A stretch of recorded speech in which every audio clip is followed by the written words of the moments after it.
আসসালামু আলাইকুম। Hello viewers, আজকে আবারও আরেকটি গ্রামারের গুরুত্বপূর্ণ টপিক নিয়ে আপনাদের সামনে উপস্থিত হলাম। সো আশা করি ভিডিওটি প্রথম থেকে শেষ অবধি দেখলে অবশ্যই উপকৃত হবেন। আজকের ভিডিওটি হচ্ছে position of difference word in a noun phrase.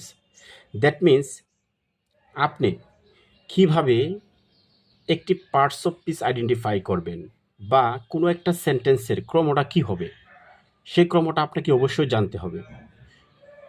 So এই জন্য আমরা একটা বিষয় ফলো করব। সেই বিষয়টা কি, যে ন্যাচারালি আমরা একটা নাউন, এই যে দেখেন আমি একটা নাউন লিখেছি, এই নাউনের আগে সবসময় একটা কি হবে, অ্যাডজেক্টিভ হবে। আর আপনি যদি নাউনকে আপনি কেমন দ্বারা প্রশ্ন করেন, তাহলে নাউনের একটা দুষ্গুণ পাবেন। নাউনের দুষ্গুণ পেলেই কিন্তু সেটা অ্যাডজেক্টিভ হয়ে যায়। নাউনকে আপনি প্রশ্ন করেন নাউনটা কেমন, মানে লুকটা কেমন, ধরুন একটা লুকের কথা বললাম, ঠিক আছে, লুকটি কেমন, লুকটি সুন্দর, তো সুন্দরটা কি, অ্যাডজেক্টিভ। যদি বলি লুকটা কেমন, লুকটি খাটো, লুকটি কেমন, লুকটি লম্বা, লুকটি কেমন, লুকটি কালো, লুকটি কেমন, লুকটি সুইট। দ্যাট মিন্স নাউনকে আপনি কেমন দ্বারা প্রশ্ন করলেই কিন্তু অ্যাডজেক্টিভ পাবেন। আর নাউনের আগে অলওয়েজ কি, অ্যাডজেক্টিভ বসে। সো এখন অ্যাডজেক্টিভের আগে কি বসে তাহলে? অ্যাডজেক্টিভের আগে সবসময় বসে অ্যাডভার্ব। অ্যাডভার্ব বসে। আবার আমি অ্যাডজেক্টিভকে আপনি কয়টি দ্বারা প্রশ্ন সরি, কেমন দ্বারা প্রশ্ন করতে পারেন? অ্যাডজেক্টিভে যদি আপনি কেমন দ্বারা প্রশ্ন করেন তাহলে কি পাবেন? অ্যাডভার্ব পাবেন। অ্যাডভার্ব শব্দের অর্থ কি? ক্রিয়া বিশেষণের বিশেষণ। আর অ্যাডজেক্টিভ হলো বিশেষণ, আর নাউন তো বিশেষ্যই, কোনো কিছুর নাম। সো আপনাকে, আপনি যদি সুন্দরভাবে এই ক্রমটা জানতে পারেন তাহলে কিন্তু গ্রামারের বিভিন্ন রকমের টপিক জানতে আপনার অনেক সহজ হয়ে যাবে। যেমন রাইট ফ্রম ভার্ব আছে, বিভিন্ন রকমের গ্রামারের, যেমন close state, with close, without close, হ্যাঁ। এরপরে এই যে গ্রামারগুলো আছে, এই গ্রামারগুলোর পজিশন অনুসারেই কিন্তু সঠিকভাবে একটা সেন্টেন্সের মধ্যে মাঝে বসে। সো আপনি যদি ক্রমটা জানেন তাহলে আপনার জন্য সহজ হয়ে যাবে। আচ্ছা, তারপরে কি আছে? অ্যাডভার্ব। অ্যাডভার্বের আগে কি বসে? একটা ডিটারমিনার বসতে পারে, ঠিক আছে। এখন প্রশ্ন আসতে পারে যে ডিটারমিনার আসলে কি? ডিটারমিনার শব্দের অর্থ হলো সংখ্যা, পরিমাণ, article, demonstrative, quantifier, possessive, numbers, cardinal and ordinal, ডিস্ট্রিবিউটিভস। So এই যে এইগুলা যে আপনাকে বললাম, ডিটারমিনারগুলো বললাম, ডিটারমিনার আসলে খুবই গুরুত্বপূর্ণ। এই ডিটারমিনার আপনাকে জানতেই হবে, নয়তো গ্রামারের অনেক অনেকাংশই আপনি বুঝতে পারবেন না। সো সংখ্যা বলতে আমরা সংখ্যা, পরিমাপ, আর্টিকেল। আর্টিকেল বলতে আমরা কি বুঝি? এ এন দি, এগুলো একটা আর্টিকেল। ডেমনস্ট্রেটিভ কি? ডেমনস্ট্রেটিভ হলো দিস, দো, দিস, দ্যাট, দাফ, দোজ, এগুলো হলো ডেমনস্ট্রেটিভ। কোয়ান্টিফায়ার মানে কি? কোয়ান্টিফায়ার, কোয়ান্টিফায়ার কোয়ান্টিফায়ার হলো তোমার যে any, many, some, few, little, a little, মানে সংখ্যা বোঝাবে, ঠিক আছে। আর পসেসিভ তো বুঝে নিই, subjective, objective, possessive, 3 number form, ঠিক আছে। ইউ, ইয়োর্স, হ্যাঁ, মাই, আওয়ার্স, এগুলো হলো পসেসিভ।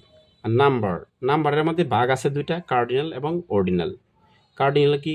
1 2 3 4, হ্যাঁ, 1 2 3 4, এরপরে ফার্স্ট, সেকেন্ড, থার্ড, এইগুলা সব। এবং distributive, distributive, each of either, এই যে শব্দগুলা বললাম এগুলোর নাম কি? ডিটারমিনার। তো ডিটারমিনারটা আপনার খুবই গুরুত্বপূর্ণ, আপনারা কি অবশ্যই ডিটারমিনারটা জানতে হবে। সো আমি কয়েকটা ডিটারমিনার লিখি, আপনারা দেখেন। যেমন a an, the, few, a few, little, little, much, many, several,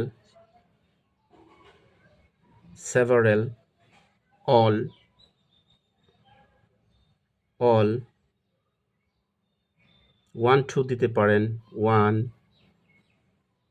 2 3, first দিতে পারেন, ফার্স্ট, সেকেন্ড, ইচ,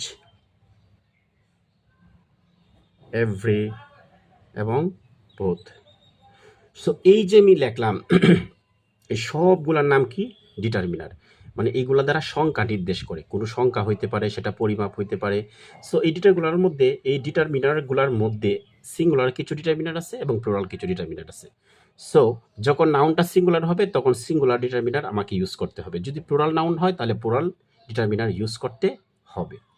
সো এই যে ডিটারমিনার লিখলাম, আবার আপনাদের একটা কথা বলি, যে ডিটারমিনার যে লিখলাম, ঠিক আছে, এই ডিটারমিনারও কিন্তু একটা অ্যাডজেক্টিভ।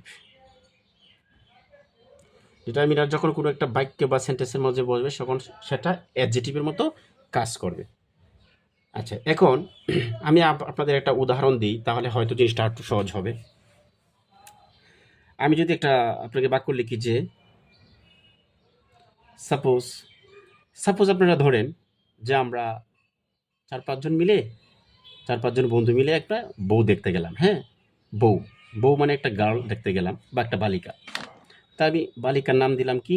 গার্ল, বালিকা। ঠিক আছে? আচ্ছা, গার্ল। এই যে গার্ল শব্দটা দিলাম, বালিকা, এটা কিন্তু একটা নাউন। এটা কি বলেন? এটা হচ্ছে একটা নাউন। এখন বন্ধুরা জিজ্ঞাসা করলো আপনারা কোথায় গেলেন? অন্য মানুষের জিজ্ঞাসা করলো যে কোথায় গেলেন? তারা বলছে আমরা একটা বালিকা দেখতে গেলাম বা একটা গার্ল দেখতে গেলাম। কারণ তারা জিজ্ঞাসা করলো ঠিক আছে আপনারা দেখতে গেছেন, মেয়েটা কিরকম? ওরা বলতেছে যে বিউটিফুল। তাহলে কি আসবে? বিউটিফুল। দ্যাট মিনস এই যে বিউটিফুল। বিউটিফুল মানে কি? সুন্দর। তার মানে কি? এটা একটা অ্যাডজেক্টিভ। তো নাউনের আগে কি বসে বলেন? অ্যাডজেক্টিভ বসে। নাউনকে আপনি কেমন দ্বারা প্রশ্ন করবেন? নাউনকে আপনি কি দ্বারা প্রশ্ন করবেন? কেমন দ্বারা প্রশ্ন করবেন। নাউনকে যখন আপনি কেমন দ্বারা প্রশ্ন করবেন তখন সেটা পাবেন কি পাবেন বলেন? এটা অ্যাডজেক্টিভ পাবেন। আচ্ছা, তারা জিজ্ঞাসা করলো বিউটিফুল, ঠিক আছে, কেমন বিউটিফুল মানে কেমন সুন্দর? সুন্দরের মধ্যে একটু জাত আছে, কালো আছে, একটু শ্যামলা কালার আছে, একটু মানে বিভিন্ন ক্যাটাগরির হয় না, কাটো বা সিস্টেম সব কিছু মিলাই তো একটা আছে। ঠিক আছে, এরা জিজ্ঞাসা করলো কেমন সুন্দর। আবার যখন অ্যাডজেক্টিভকে আপনি কেমন দ্বারা প্রশ্ন করবেন তখন পাবেন কি? অ্যাডভার্ব। এটা বলতেছে খুব সুন্দর, এটা বলতেছে কি? খুব সুন্দর। তো অ্যাডজেক্টিভকে আপনি আবার কেমন দ্বারা প্রশ্ন করলেন তখন পালেন অ্যাডভার্ব। ঠিক আছে, অ্যাডভার্ব পেয়ে গেলেন। এখন এরা বলছে ঠিক আছে সুন্দর, খুব সুন্দর, এটাও ঠিক আছে, আপনারা কয়টা মেয়ে দেখতে গেছেন? 2টা, 3টা, 4টা, 5টা, কয়টা দেখতে গেছেন? তারা বলতেছে যে আমরা একটা মেয়ে দেখতে গেলাম। এই যে একটা মেয়ে দেখতে গেলাম, আমরা একটা আর্টিকেল ইউজ করলাম অথবা একটা ডিটারমিনার।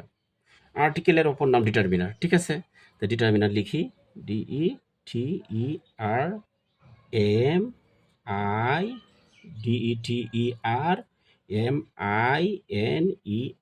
ডিটারমিনার। আচ্ছা, এখন একটা জিনিস ফলো করেন। ডিটারমিনার ডিটারমিনার যে আমি এটা লিখলাম, ঠিক আছে, তার মানে কি? অ্যাডভার্বের আগেও কিন্তু একটা অ্যাডজেক্টিভ বসে। আমি বলেছিলাম ডিটারমিনার একটা অ্যাডজেক্টিভ যখন কোনো সেন্টেন্সের মধ্যে বসে। ঠিক আছে, তো ডিটারমিনার কি একটা অ্যাডজেক্টিভ, তাহলে অ্যাডভার্বের আগেও কিন্তু অ্যাডজেক্টিভ বসতে পারে। এখন এই যে ডিটারমিনারটা আপনি ব্যবহার করলেন, এখন প্রশ্ন হলো এই ডিটারমিনার কি সিঙ্গুলার নাকি প্লুরাল? হ্যাঁ, একটা। এখন একটা বিষয় ফলো করবেন, এই যে নাউনটা দেখছেন গার্ল, এটা কি কয়জন বালিকা? 1 জন, 2 জন, 3 জন, 4 জন, কয়জন? 1 জন, singular. That means third person singular number, একটা নাম। ঠিক আছে, 1 জন। যদি 1 জন হয় তাহলে এই ডিটারমিনারটা যে আপনি ইউজ করবেন সেটা অবশ্যই সিঙ্গুলার ডিটারমিনার লাগবে। তাহলে আপনি ডিটারমিনারকে আপনি কয়টি দ্বারা, নাউনকে আপনি কয়টি দ্বারা প্রশ্ন করেন তাহলে পাবেন কি? ডিটারমিনার। কয়টি দ্বারা প্রশ্ন করেন তাহলে পাবেন কি? ডিটারমিনার। ঠিক আছে, তো ডিটারমিনার। এখন যদি বলতো, এখন মনে করেন সাপোজ যেন এস দিলাম, হ্যাঁ, গার্লস অনেকগুলা, তাহলে কিন্তু সাম দিতাম, সাম, ফিউ, এ ফিউ, মানে সাম দিতাম, মানে অনেক অনেক মেয়েদেরকে দেখতে গিয়েছি, কিন্তু সাম কি ইউজ করছি? দেই নাই। তাহলে আপনার একটা সাম দিয়ে দেন, SOM, সাম। সামও ইউজ করতে পারতেন। ঠিক আছে, সো মাছও ইউজ করতে পারতেন, সেভারেলও ইউজ করতে পারতেন, অল ইউজ করতে পারতেন, তখন ওইটা কিন্তু প্লুরাল হয়ে যেত। সো বেসিক্যালি কি দেখা গেল যে নাউনের আগে সবসময় অ্যাডজেক্টিভ বসে। তো অ্যাডজেক্টিভের আগে কি বসে? একটা অ্যাডভার্ব বসে। অ্যাডভার্বের আগে কি বসে? একটা ডিটারমিনার বসে। ডিটারমিনারও একটা অ্যাডজেক্টিভের মতো কাজ করে। সো এটাকে আমরা অ্যাডজেক্টিভও বলতে পারি।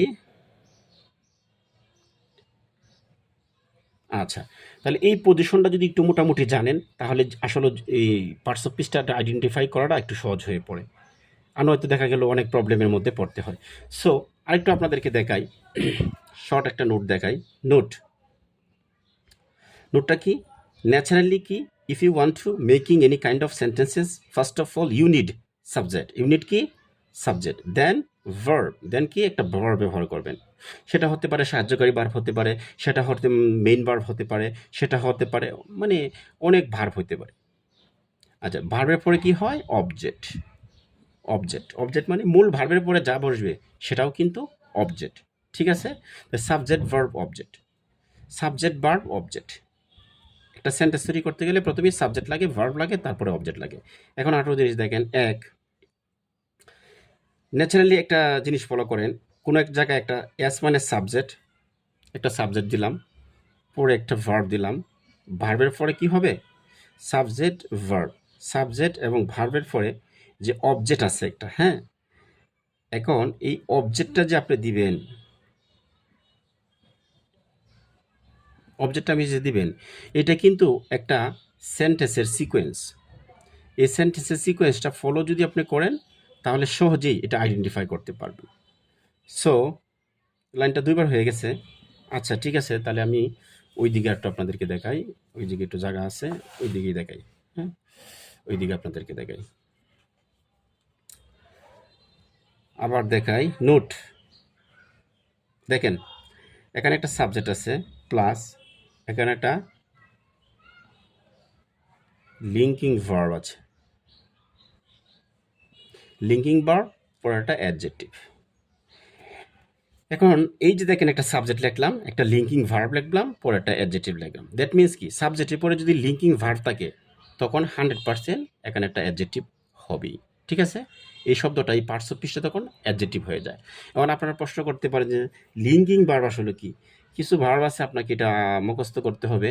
ইনশাআল্লাহ লিঙ্কিং ভার্ব সম্পর্কে আমি নেক্সট স্টেপ পরবর্তীতে আমি ভিডিও দিব। যেমন am, is, are, was, were, am is a, was were, be, become, be become, এরপরে আরও আছে দেখেন, feel, look,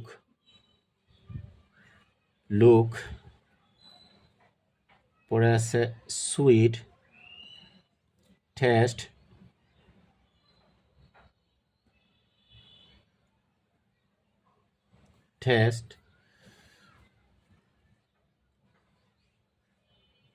smelled, এগুলা কি? Linking verb. সো এই সাবজেক্টের পরে যদি এরকম একটা ভার্ব আসে এখানে, হ্যাঁ, তারপরে শব্দটা কি হবে? অ্যাডজেক্টিভ হবে। আর একটা বিষয় দেখেন, যদি ন্যাচারালি এই জায়গাটা একটু খালি থাকে, ঠিক আছে, এই জায়গায় একটা ভার্ব থাকে, পরে একটা অবজেক্ট থাকে, তার মানে কি, এই জায়গায় একটা নাউন হবে। কি হবে? নাউন হবে। এন দিয়ে বুঝাইলাম, নাউন হবে। কারণ কি, ভার্বের আগে অলওয়েজ নাউনের পজিশন বসবে। সো এই বিষয়গুলো আপনাকে একটু মাথায় রাখতে হবে। ধন্যবাদ, ভিডিওটা অনেক বড় হয়ে যাচ্ছে। হুম তো এতক্ষণ এই ক্লাসটা আমার সাথে থেকে করার জন্য আপনাদেরকে ধন্যবাদ। আপনারা যদি একটু মনোযোগ সহকারে বিষয়টা বোঝার চেষ্টা করেন তাহলে হয়তো ওই গ্রামারের আইটেম থেকে কিছু হলেও বুঝতে পারবেন। কারণ একটা গ্রামার শিখতে গেলে আপনাকে পজিশনটা মাস্ট বি জানতে হবে। পজিশন ছাড়া আপনি কোনো কিছু পারবেন না। গ্রামারের যে আইটেমগুলো যদি পড়েন, হ্যাঁ, তো কার সাথে কোন পার্টস অফ স্পিচের একটা সম্পর্ক বা পজিশনটা কি, এটা আপনাদের অবশ্যই জানতে হবে। কোন জায়গায় নাউন বসে, কোন জায়গায় অ্যাডজেক্টিভ বসে, অ্যাডভার্ব বসে, প্রিপজিশন বসে, এগুলো সব আপনাকে খুঁটিনাটি জানতে হবে। তাহলে আপনি ওই যে কোনো রকমের গ্রামারের সমস্যা থাকলে আপনারা ইজিলি সলভ করতে পারবেন। ধন্যবাদ, সবাই ভালো থাকবেন। এবং একটু কষ্ট করে আমার একটা ইউটিউব চ্যানেল আছে, channel name let's learn English with পরাগ আকন্দ। যদি এটাতে সার্চ দেন ইউটিউবে তখন অবশ্যই এই চ্যানেলটা দেখতে পাবেন। এবং অবশ্যই যখন দেখবেন তখন অবশ্যই আমার চ্যানেলটাকে সাবস্ক্রাইব করবেন। ধন্যবাদ।